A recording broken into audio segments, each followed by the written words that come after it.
Shalom! Estamos iniciando Conectadas com a Bíblia, estudo bíblico online. Seja bem-vinda ao estudo do profeta Daniel. Já estudamos o capítulo 1, o capítulo 2, o capítulo 3 e agora nós vamos entrar no capítulo 4. E eu pergunto, você está pronta para receber as instruções da palavra de Deus? Então, vamos comigo para esta aula, capítulo 4. Vamos fazer a leitura a partir do versículo 1. Nabucodonosor, rei, a todos os povos, nações e línguas que moram em toda a terra. Paz vos seja multiplicada. Pareceu-me bem fazer conhecido os sinais, maravilhas que Deus o Altíssimo tem feito para comigo. Quão grandes são os seus sinais e quão poderosas são as suas maravilhas. O seu reino é um reino sempre eterno e o seu domínio é de geração em geração. Palavra do Senhor. Amém. No livro de Daniel, nós encontramos aqui, então, um relato muito importante, onde o próprio Nabucodonosor escreve um decreto, um édito real. Lembra do édito? O decreto, uma publicação onde todos possam saber o que está acontecendo com o rei. Um diário oficial. E tudo ele proclamava às pessoas. Então, hoje, na série do livro de Daniel, nós vamos ver o testemunho do rei Nabucodonosor. Quando nós lemos todo o capítulo 4, nós chegamos à conclusão de que este rei havia realmente se convertido a Deus. E quando você lê com muito cuidado, com precisão, apesar de parecer todo o capítulo uma ficção, tenha em mente que se trata de fatos reais e a Bíblia é 100% verdadeira. A Bíblia é fidedigna, tudo que está registrado na palavra de Deus é verdadeiro. E o capítulo 4 é a última vez que nós vamos ler sobre Nabucodonosor, aqui no livro de Daniel, né? Então, o capítulo 4 ele é um relato emocionante do que o Deus dos céus fez sobre Nabucodonosor. Então, o capítulo 4 vai mostrar esse testemunho do rei, que ele já começa logo no verso 1 falando Nabucodonosor, rei. E isso nos faz lembrar, sabe do quê? Do salmista, no capítulo 66, no versículo 16, onde ele diz: Vinde e ouvi, todos os que temeis a Deus, e eu contarei o que ele tem feito à minha alma. Salmo 66. E neste capítulo 4, agora voltando para Daniel, nós conhecemos um novo Nabucodonosor, ou seja, Nabucodonosor como uma nova criatura, agora como nascido de Deus. Nos versos 1 ao 3, que nós fizemos a leitura inicialmente, nós vemos esse decreto do rei. Então, trata do quê? De um documento oficial, escrito por ele mesmo, para dar o quê? Conhecimento a todo o seu império, ali a respeito do que? Das experiências que Nabucodonosor teve com o Senhor. Isso nós lemos no capítulo 1, no capítulo 2, no capítulo 3.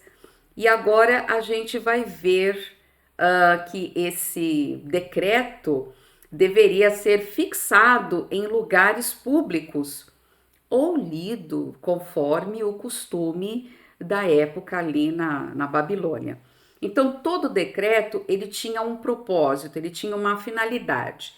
E no caso aqui é considerado o quê? Nós vemos no verso 2, fazer conhecido os sinais e maravilhas de quem? De Deus, o Altíssimo tem feito para comigo.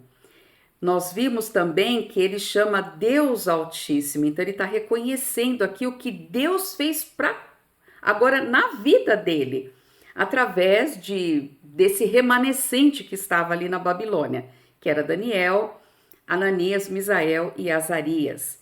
E devemos sempre observar que este capítulo está escrito na primeira pessoa, do singular, eu, lembrando dos pronomes, né? Eu, escrito por Nabucodonosor e foi então introduzido no livro de Daniel, nos seus escritos.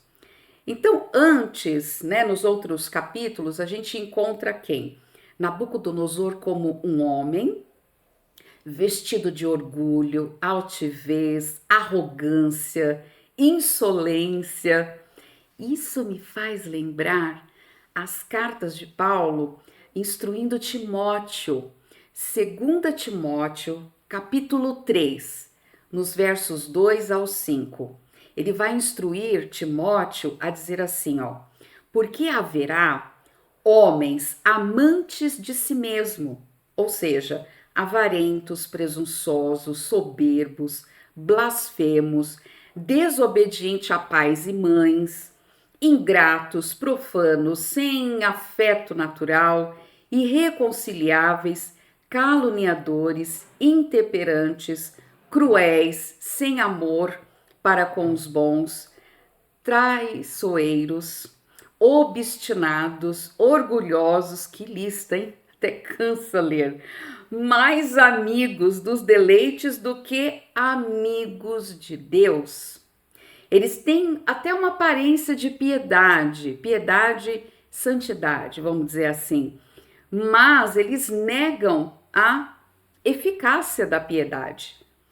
Então o apóstolo Paulo fala para Timóteo: afasta-se destas pessoas.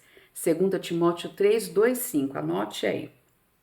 Então, voltando para o capítulo 4, o rei era um homem orgulhoso, era um homem que achava-se o dono do mundo.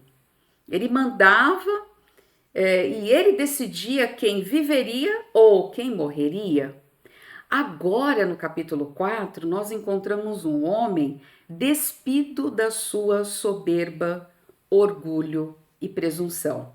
Hoje eu vou passar mais um panorama, ok? Os 3 primeiros versos é uma introdução do que vai seguir nos outros capítulos. E é a declaração de um rei para todas as pessoas do seu império.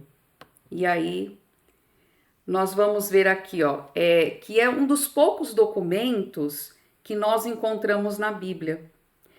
Portanto, no ponto de vista histórico, o capítulo 4 é extraordinário.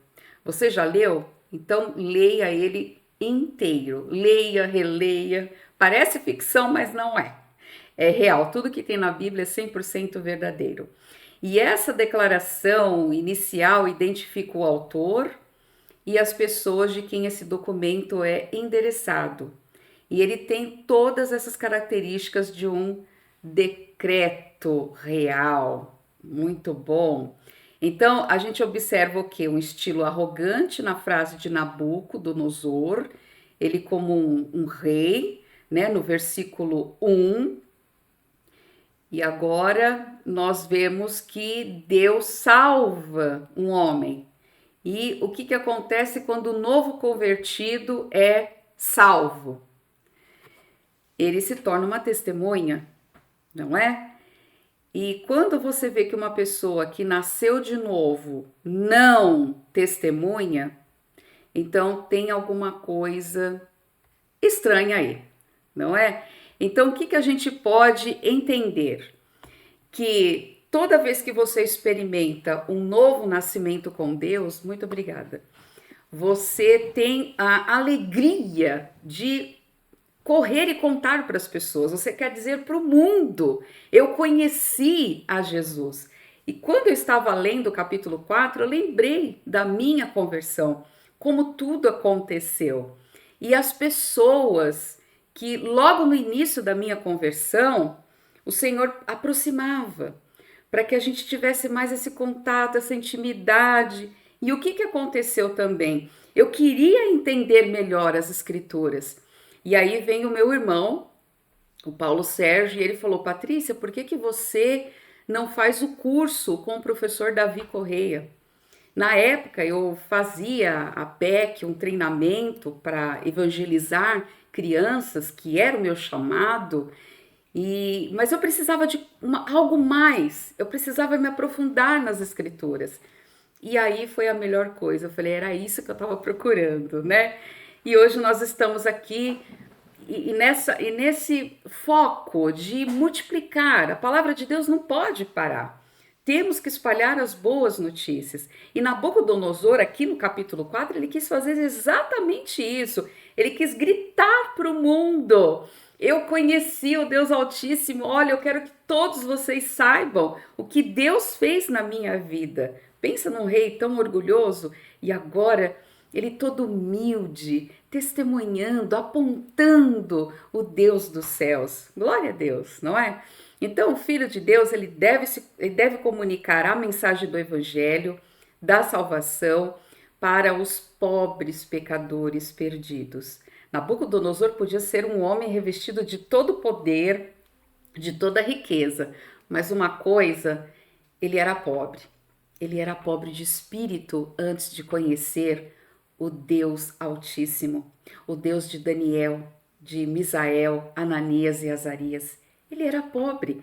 A pessoa pode ter a maior riqueza do mundo, mas se ela não tem Cristo, ela é pobre e perdida, precisa de uma salvação. Nós somos ricas porque conhecemos o dono do ouro, da prata e o nosso Salvador. Então, para o rei, não era pouca coisa renunciar aos seus deuses pagãos. Imagine logo ele, que nós vimos no capítulo 3. Pensa, eu vou fazer uma estátua para mostrar que eu sou o cara, para mostrar que eu sou o dono desse mundo, porque eu fiz tudo isso e eu mando e desmando. Então, pensa, ele renunciou tudo isso para quê? Para declarar a sua fé no verdadeiro Deus de Israel. Ele fez, e ele fez assim com muita coragem, e ele começou então o seu edito real com as seguintes palavras que nós vemos no versículo 1. Paz vos seja multiplicada, ou seja, esse multiplicado é alargada, que chegue por todo o universo. E aqui o que nós vemos? Que Nabucodonosor, quando fala paz, ele aprendeu a falar shalom. Por quê? Porque tinha judeus lá. Então, os judeus têm esse costume de fazer esse cumprimento shalom, né? É um oi, olá, quando se chega. E ele aprendeu que a paz só vem mesmo do príncipe da paz, que é o Senhor Jesus Cristo, conforme o profeta Isaías fala, né, no capítulo 7. Capítulo 9, desculpa. Paz vos seja multiplicada. Ele reconheceu o que aqui? Que muitos lá no seu império não estavam desfrutando da paz com Deus. E nós lembramos de Romanos, no capítulo 5, que o apóstolo Paulo fala agora para quem é filho de Deus, no momento em que você crê no Senhor Jesus, você é declarado justo, né? Então ele diz, justificados pela fé. E por intermédio do nosso Senhor Jesus Cristo. Então nós temos paz com Deus por causa da fé em nosso Senhor Jesus Cristo. Declarados justos, inocentados, porque Jesus já pagou o preço do pecado. Justificados pela fé. Temos paz com Deus por nosso Senhor Jesus Cristo. Romanos capítulo 5. E aí nós podemos deduzir que Nabucodonosor queria que todos pudessem ter a verdadeira paz, que agora ele estava desfrutando, experimentando, porque até então ele só via os sinais e maravilhas, mas ele não tinha se convertido. Nós vemos no capítulo 3 que ele viu como Deus, de forma maravilhosa, extraordinária, sobrenatural, preservou a vida de 3 homens judeus dentro da fornalha. Mas a conversão veio depois. A gente vai ver aqui no capítulo 4 como que veio esta conversão. Nem sempre a conversão vem de uma maneira delicada, dócil, com muita ternura, mas vem de um jeito mais difícil, né? Ele aprende da maneira mais difícil. E foi no caso de Nabucodonosor. Então ele continua aqui no verso 2: pareceu-me bem, pareceu-me certo, sensato, fazer conhecidos sinais e maravilhas do Deus Altíssimo, que ele tem feito para comigo. Quão grandes são os teus sinais e quão poderosas as suas maravilhas. Sinais e maravilhas. O que é? É algo extraordinário. É o quê? Um milagre. Então, atenção. Quando nós lemos sinais de Jesus no Evangelho de João, que nós já estudamos aqui no Conectadas, o que eram esses sinais? Era o RG de Jesus, vamos chamar assim. Era a identidade do Senhor Jesus, ou seja, as credenciais de que ele era o Messias e que ninguém, nem o outro homem ou profeta, poderia realizar os sinais e maravilhas que só o Messias poderia fazer. Somente o prometido das Escrituras podia fazer. Sinais no Evangelho de João é como se fosse a assinatura do Senhor Jesus Cristo. E uma assinatura que não se pode falsificar. É uma assinatura autêntica para que as pessoas saibam: este é verdadeiramente o Filho de Deus. Então hoje, no tempo da graça, o maior milagre que pode acontecer é eu e você nos convertermos ao Senhor Jesus Cristo. Ou seja, um novo nascimento. Esse é o maior milagre. E eu pergunto, qual foi a última vez que você testemunhou a sua fé em Jesus Cristo para uma pessoa? A gente precisa ter esse hábito, esse costume de falarmos mais isso.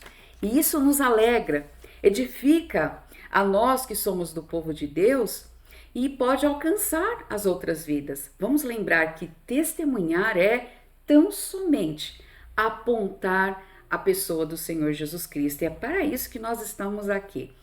Então o rei estava profundamente impactado com seu livramento extraordinário. Eu lembro daquele hino que diz: livre do pecado, vós quereis ficar, olhai para o Cordeiro de Deus. Ele morto foi na cruz para vos salvar, olhai para o Cordeiro de Deus. E que eu e você possamos olhar para o Cordeiro de Deus, mesmo que estejamos dentro de uma tempestade, um tsunami, algo tão catastrófico na nossa vida, olhem para o Cordeiro de Deus. Nós sabemos que no final a vitória vai chegar para nós. Mais cedo ou mais tarde ela vai chegar. Mais tarde não, ela vai chegar. Vai chegar no tempo certo e perfeito, formoso do nosso Deus. Então não foi senão por milagre. Imagine, na Babilônia, o ponto de partida da idolatria humana e do culto pagão, um poderoso testemunho para Deus foi estabelecido. Aí você fala no capítulo 1, quando o povo de Israel, a nação de Judá, foi entregue. Lembra que eu usei até uma bandeja com frutas? Deus entregou na mão de um gentil. Por quê?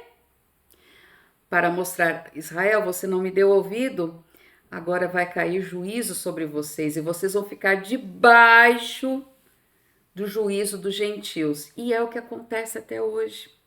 É o que acontece até hoje. Até quando vai isso? Até quando o Senhor Jesus Cristo descer à terra e implantar o seu reino messiânico. Então, voltando aqui para Daniel. Antes eu quero dizer do apóstolo Paulo. Ele diz no capítulo 14, nos versos 16 e 17.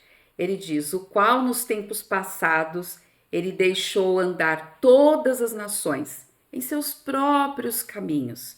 E contudo, Deus nunca deixou de colocar uma pessoa para testemunhar, beneficiando a todos nós aqui da terra, de onde? Lá do céu. O Senhor sempre levanta testemunhas para nos beneficiar e dando-nos chuvas em tempos frutíferos, enchendo de mantimento e de alegria os nossos corações. Esse é o Deus maravilhoso que nós servimos. É um Deus que é rico em perdoar, um Deus longânimo, que avisa. Ele faz o maior esforço para que o homem se arrependa e se converta e tenha uma nova vida. Esse é o maior desejo de Deus, esse é o maior milagre que pode acontecer. Daniel capítulo 4 é o capítulo mais notável, porque o testemunho de Deus, ele não foi dado por um profeta judeu, não! Esse testemunho veio de um rei gentil, altamente pagão, gentil quer dizer não judeu, né? Ele foi levantado em meio àquela idolatria. Pensa nisso, gente. A história revela que ao longo do tempo Deus tem levantado muitas testemunhas e em diferentes lugares. E testemunhas, como no caso de Nabucodonosor, inesperado. Quem que esperaria que um rei desse fosse dizer: eu reconheço que existe um rei que está sentado no trono, um rei soberano, que governa sobre todas as coisas. Ele dá e a quem ele quer o reino aqui na terra. Pensa nisso, gente. Então, essa testemunha, essa carta de Nabucodonosor chamou a atenção de todo mundo. Todo mundo quis saber. Imagine hoje os grandes políticos, imagina ele fazendo isso hoje. Como não vai repercutir?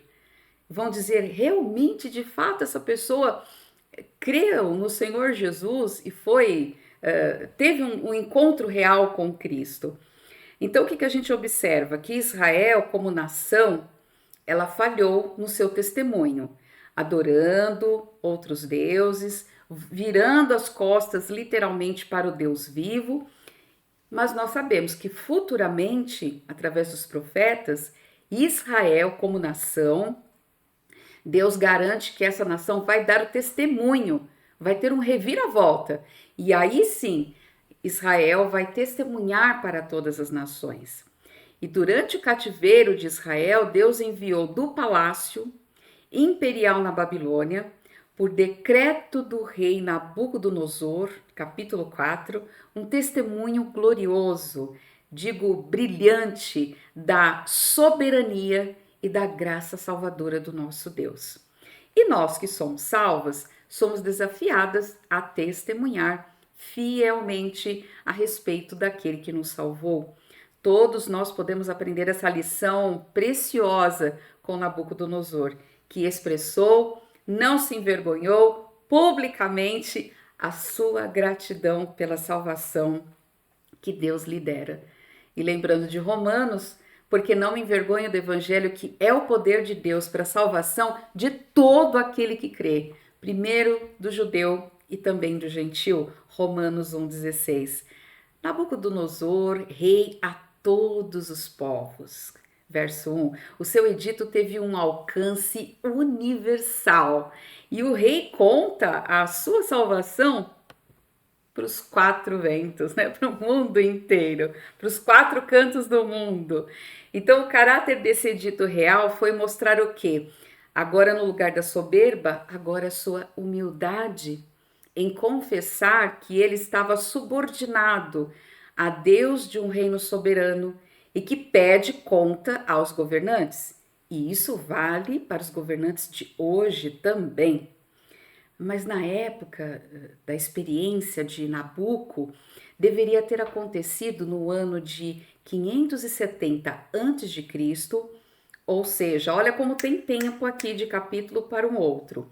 de 35 anos do governo de Nabucodonosor, quando Jerusalém estava arruinada. E se você quiser anotar no cantinho na Bíblia ou no seu caderno, então a gente vê no capítulo 1, ano 605, e aqui onde nós estamos no capítulo 4, 570 antes de Cristo.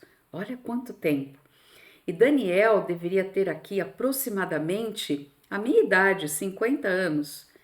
Eu estou mais um na frente, né? Mas tudo bem. Se admitirmos que Daniel tinha 15 anos, 15, 16 anos, no capítulo 1, no ano 605 a.C., então aqui ele está com 50 e poucos anos, né? Ok?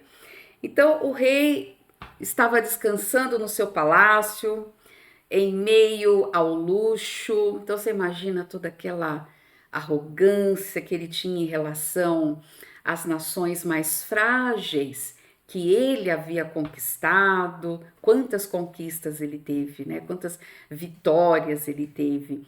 E não podemos perder de vista que este homem tinha ouvido falar da verdade de Deus e que várias vezes Nabucodonosor teve a oportunidade de se converter. O seu contato com as coisas de Deus vem desde o cativeiro, de quando Deus entregou na mão dele os cativos, né, de Judá, o próprio rei de Judá, e Daniel e seus amigos, que vieram refugiados para a corte real na Babilônia, e aí então para serem treinados naquela escola babilônica. Certamente Nabucodonosor ficou impressionado com o depoimento de Daniel, Ananias, Misael e Azarias, quando eles se recusaram a comer a comida real. E sem contar que eles eram mais inteligentes, mais brilhantes e fisicamente aptos para servir o rei ali na corte. Isso no capítulo 1.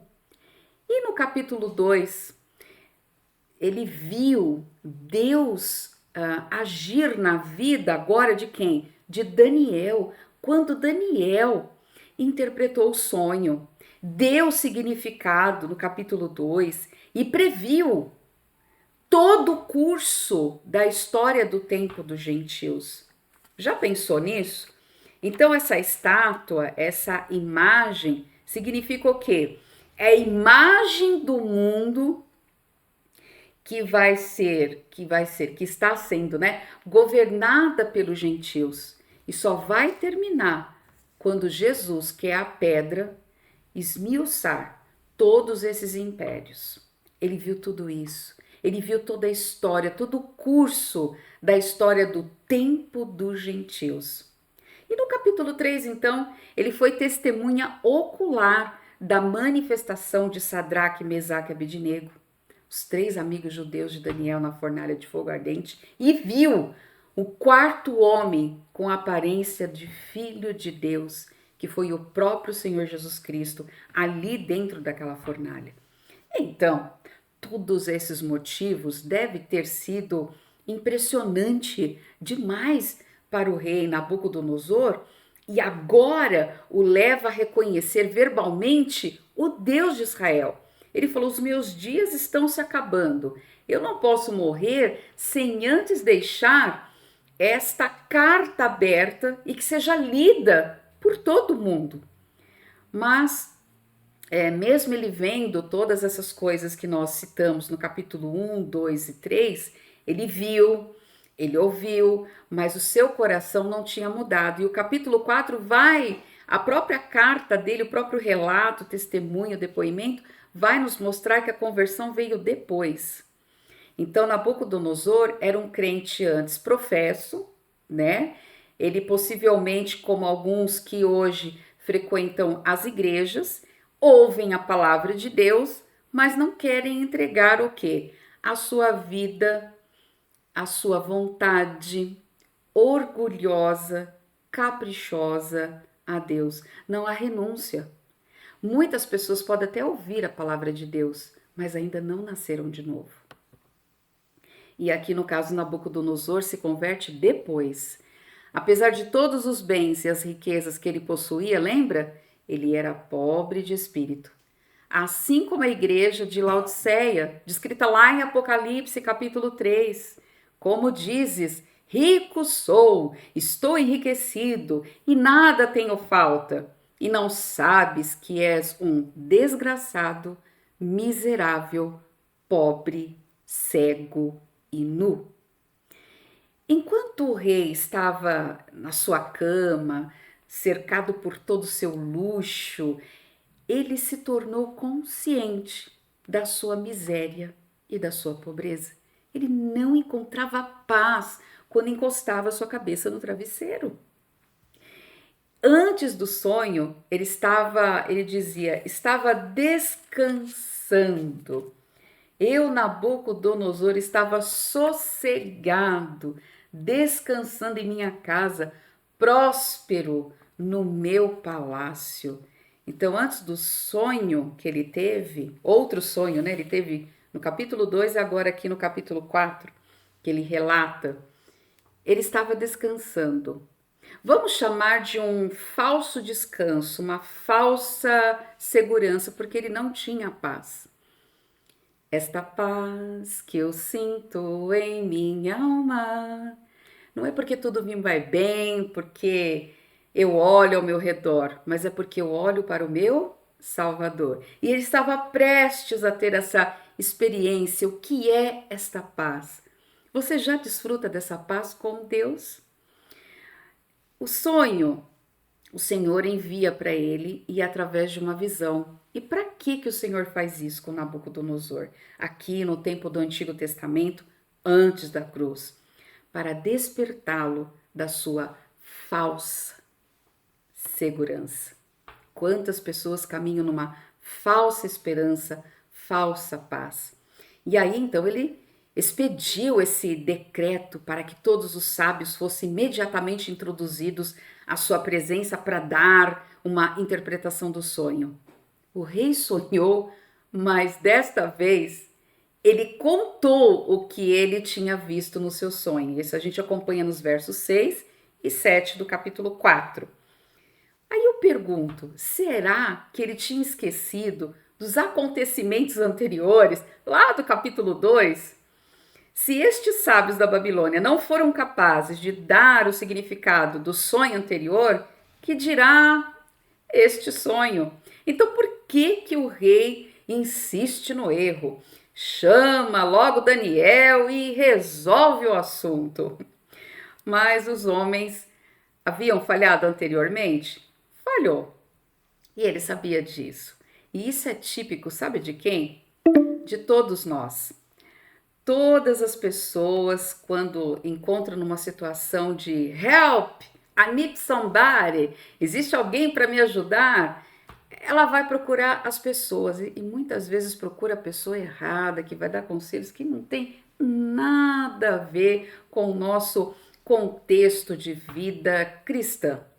Isso é típico do homem, não regenerado, permanecer no erro, procurar ajuda de pessoas erradas. Mas também com os crentes acontece isso também, infelizmente.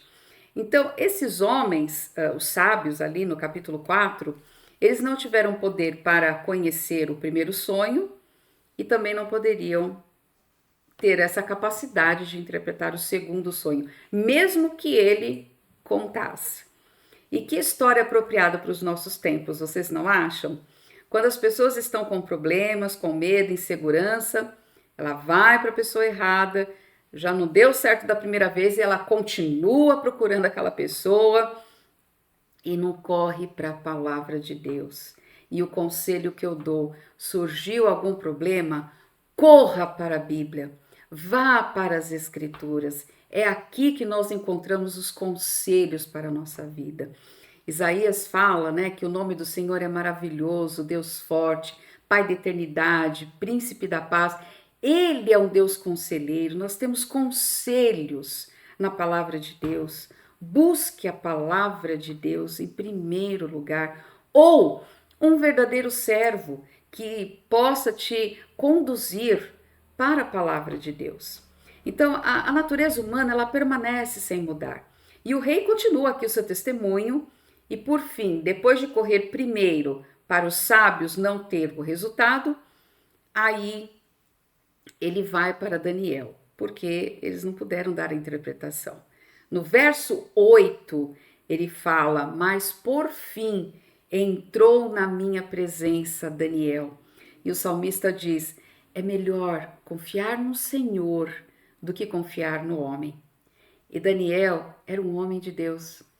E o rei sabia disso. Por que não procurou antes? Para deixar de exemplo aqui para nós, não é? Então, observe que o rei chama Daniel e ele vai falar no verso 8, 9, 18 e 19. E aí ele fala: Mas por fim entrou Daniel, cujo nome é Beltesazar, segundo o nome do meu Deus. E em 2 Coríntios 5,17 diz que assim que, se alguém está em Cristo, é uma nova criatura, as coisas velhas já passaram, eis que tudo se fez novo. Então nós vemos que aqui é uma carta, é um relato da conversão genuína de Nabucodonosor.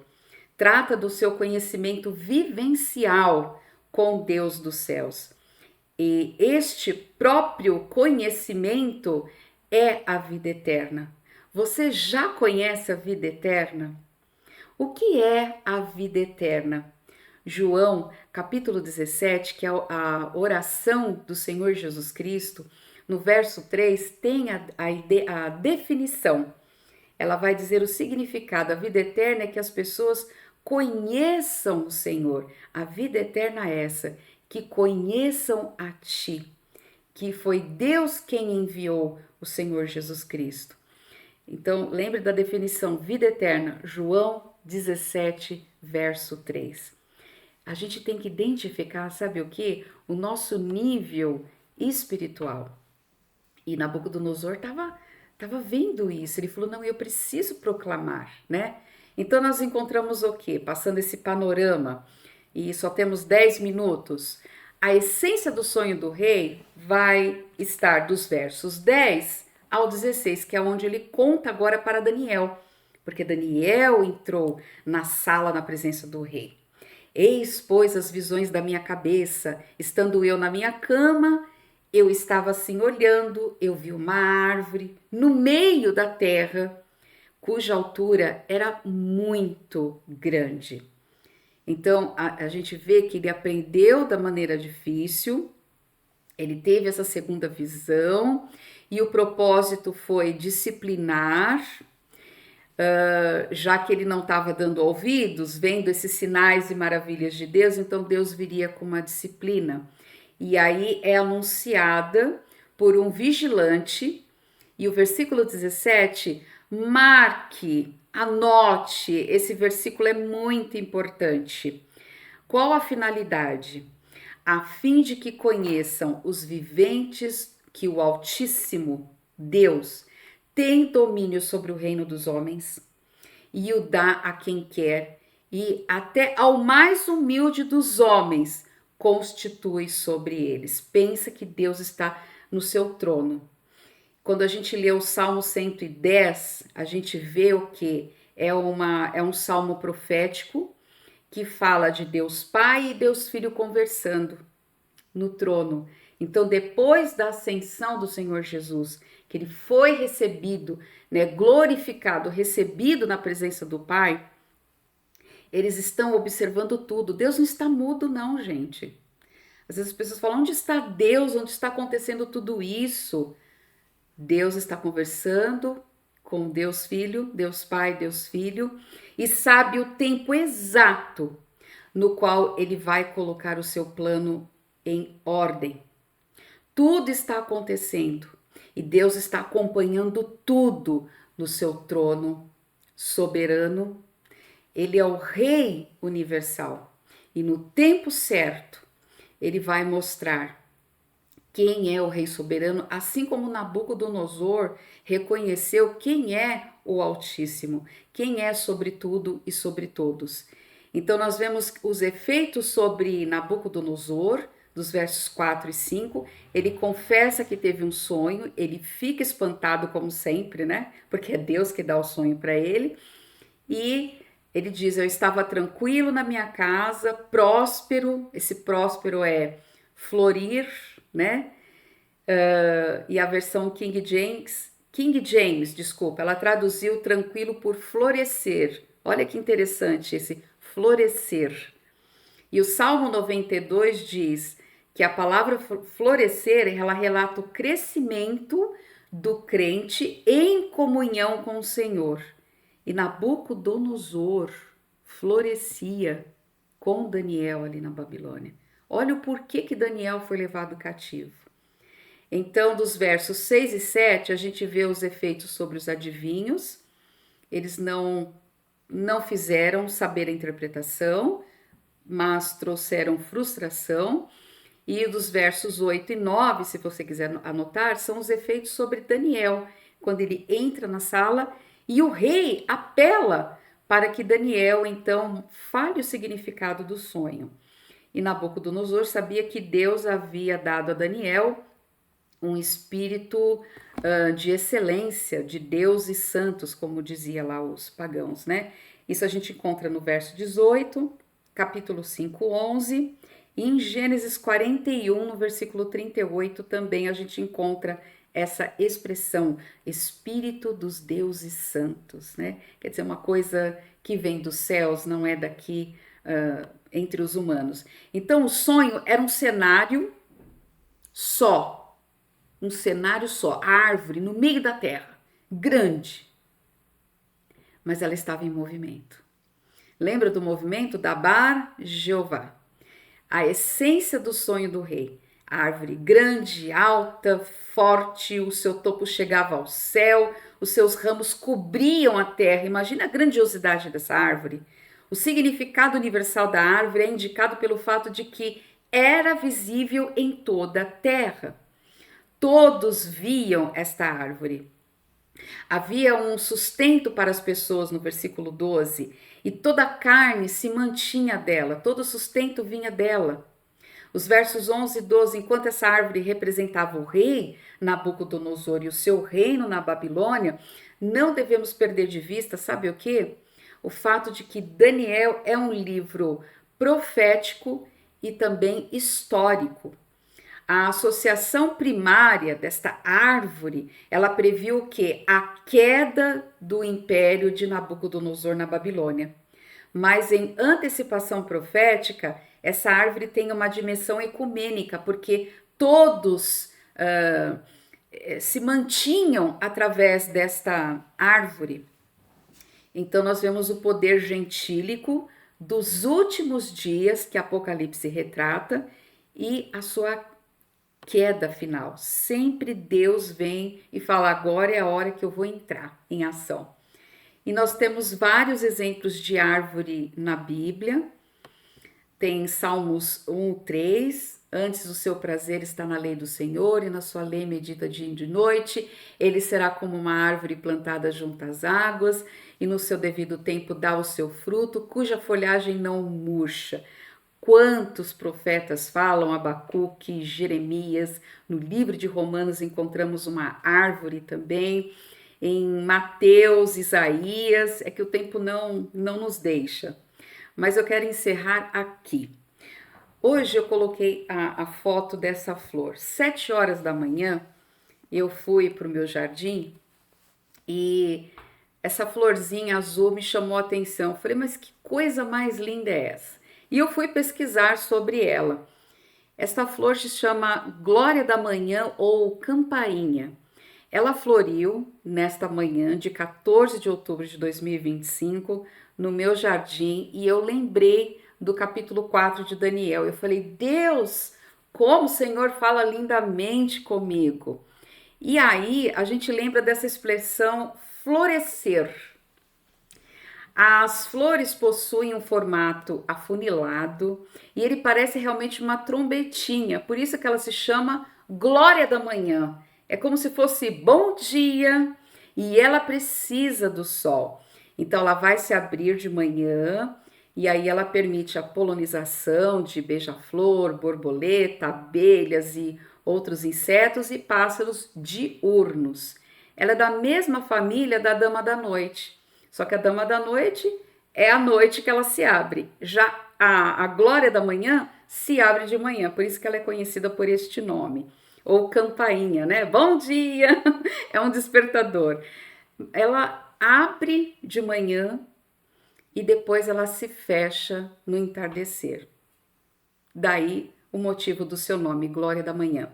Essa flor tipicamente ela dura uma única manhã e à tarde ela murcha. Então, como vocês podem observar, essa foto foi tirada às 7 horas da manhã e às 4 horas da tarde, olha como que ela estava. Ela fechou, né? Ela murchou. Olha, ela tem um tempo, né, de existência. Então, no entanto, as novas flores vão desabrochar todos os dias. As flores geralmente começam a murchar poucas horas antes das pétalas começarem a mostrar visível ondulação, e realmente eu acompanhei isso. E elas preferem o sol pleno durante o dia, elas gostam de solos relativamente úmidos, daí o Salmo 1:3, depois você lê. E o nome científico dela é Ipomoea. Ipomoea. Acho que é isso, gente. E vamos encerrar com o profeta Isaías, capítulo 40, versículo 8. Seca-se a erva e cai a sua flor, mas a palavra do Senhor permanece eternamente. Essa passagem de Isaías usa a metáfora da erva e das flores murchando como um símbolo de fragilidade, transitoriedade da vida humana, em contraste com a permanência eterna da palavra de Deus. A flor, ela representa a vida humana, a sua beleza, a força, que são temporariamente perecíveis. A palavra de Deus, ela já simboliza aquilo que é eterno, aquilo que é duradouro, contrastando com a natureza efêmera da existência mortal. Isso quer dizer o quê? Que nós estamos aqui só de passagem, como um vento, e que antes que os nossos dias cessem, murchem e que venham entardecer e nos fechamos para sermos levadas pelo Senhor, enquanto estamos florindo, falemos, anunciemos para os 4 cantos do mundo que Jesus Cristo é o nosso Salvador. Que a nossa decisão em entregar os nossos corações a Ele foi a decisão mais acertada das nossas vidas, porque é uma decisão eterna. Nunca, nenhuma situação pode nos tirar de estarmos com o Senhor Jesus. Eu espero que essa mensagem tenha edificado a sua vida e nos encontramos na próxima terça-feira, se assim Deus nos permitir. Até de repente. Shalom, boa noite.